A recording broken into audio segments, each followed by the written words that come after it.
दोस्तों, भारत में जब भी मध्य प्रदेश राज्य के सबसे खूबसूरत और ऐतिहासिक जिलों की बात होती है तो एक ऐसे नगर का नाम सामने आता है जहां हर महल एक कहानी सुनाता है, हर मंदिर आस्था का प्रतीक है और यहाँ का हर एक पत्थर अपने भीतर सदियों का इतिहास समेटे हुए है। जी हाँ दोस्तों, ये है मध्य प्रदेश राज्य के सबसे छोटे परंतु सबसे ऐतिहासिक जिलों में शामिल निवाड़ी जिला, जो क्षेत्रफल और जनसंख्या दोनों आधार पर यह राज्य के सबसे छोटे जिलों में गिना जाता है। बुंदेलखंड क्षेत्र में बेतवा नदी के किनारे पर बसे निवाड़ी जिले को सन 1 अक्टूबर 2018 को टीकमगढ़ जिले से अलग कर एक नया और नवगठित जिला बनाया गया था, जहां पर स्थित ओरछा शहर और इसके प्राचीन किलों को देखने दुनिया भर से लाखों पर्यटक सालों भर यहां पर आते हैं। ओरछा एक ऐसा प्राचीन नगर है जो बेतवा नदी के किनारे पर बसा है और यहां कभी बुंदेला राजाओं की शान दिखाई देती थी। साथ ही यहां पर भगवान राम को आज भी राजा के तौर पर पूजा जाता है, जिनके सम्मान में उन्हें बंदूक की सलामी दी जाती है। और कुछ यही कारण है कि ओरछा का यह किला आज भी भारत के सबसे शानदार ऐतिहासिक विरासतों में गिना जाता है। कुल 1170 वर्ग किलोमीटर के क्षेत्रफल में फैले निवाड़ी जिले को कुल 3 तहसील में बांटा गया है, जिनमें पृथ्वीपुर, निवाड़ी और ओरछा के क्षेत्र शामिल है, जो यहाँ की प्रशासनिक स्थिति को नियंत्रित करती है।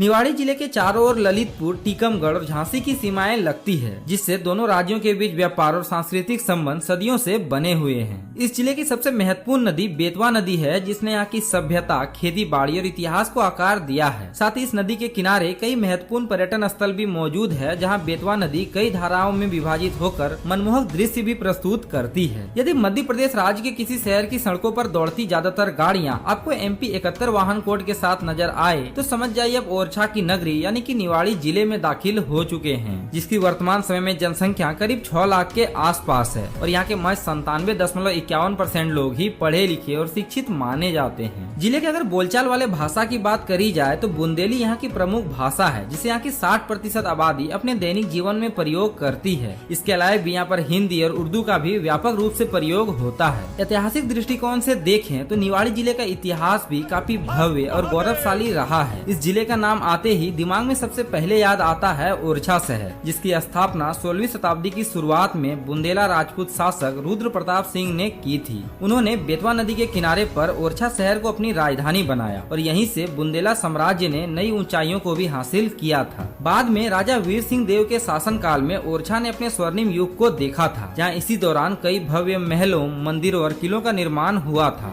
साथ ही यहाँ पर मुगल शासक जहांगीर के स्वागत के लिए विशेष रूप से जहांगीर महल का भी निर्माण कराया गया था, जो मौजूदा समय में भारतीय स्थापत्य कला का अद्भुत उदाहरण माना जाता है। आज भी अगर आप ओरछा की गलियों में घूमेंगे तो ऐसा लगेगा मानो समय कई सौ वर्ष पीछे लौट गया है। जिले की अगर अर्थव्यवस्था की बात करें तो यह जिला मुख्य रूप से कृषि और पर्यटन पर ही निर्भर है। यहाँ की अधिकांश आबादी गेहूं, चना, सरसों, सोयाबीन और दलहन की खेती कर इससे प्राप्त आय से अपनी आजीविका चलाते हैं। वहीं यहाँ का धार्मिक और ऐतिहासिक पर्यटन भी जिले की अर्थव्यवस्था को मजबूती प्रदान करता है। दोस्तों, निवाड़ी जिला बुंदेलखंड क्षेत्र का हिस्सा है, इसलिए यहाँ का भोजन भी सादा, पौष्टिक और पारंपरिक स्वाद से भरपूर माना जाता है। यहाँ पर रोटी, चावल कढ़ी, दाल बाफला, गुड़ और घी से बने व्यंजन तथा मौसमी हरी सब्जियां यहाँ की थाली का एक प्रमुख हिस्सा माना जाता है। वहीं रामराज मंदिर परिसर में मिलने वाले कलाकंद को पूरे प्रदेश भर में इसके स्वाद के लिए भी सराहा जाता है। निवाड़ी जिले के पर्यटन स्थलों की बात करें तो इस जिले में पहुंचकर सबसे पहले आप यहाँ के ओरछा को घूमने जा सकते हैं, जो बेतवा नदी के तट पर बसा है और यह कभी बुंदेला राजपूतों की राजधानी हुआ करता था। यहाँ पर आपको कई प्राचीन किले, राजमहल और प्राचीन मंदिर दिखाई देंगे, जिसकी भव्यता और ऐतिहासिकता दुनिया भर के पर्यटकों को अपनी ओर आकर्षित करती है।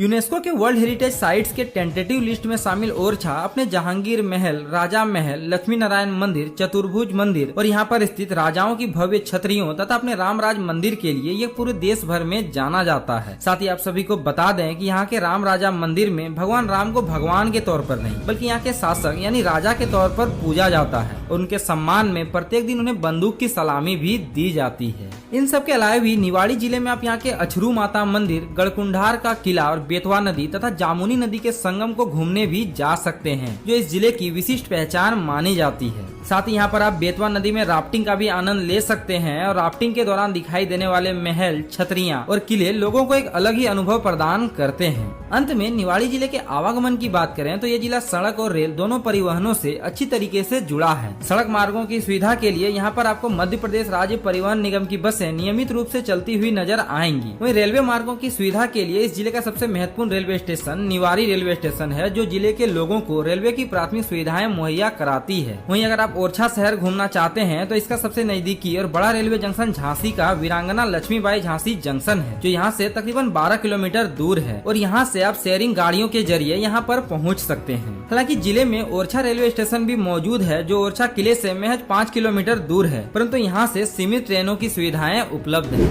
तो दोस्तों आज की इस वीडियो में बस इतना ही। मिलेंगे फिर से एक नए वीडियो के साथ, तब तक के लिए वीडियो को लाइक कर दीजिए और इसे ही ट्रेवल से रिलेटेड कंटेंट देखने के लिए ट्रेवल विद चंदन को सब्सक्राइब भी जरूर कर लीजिएगा। जय हिंद, जय भारत।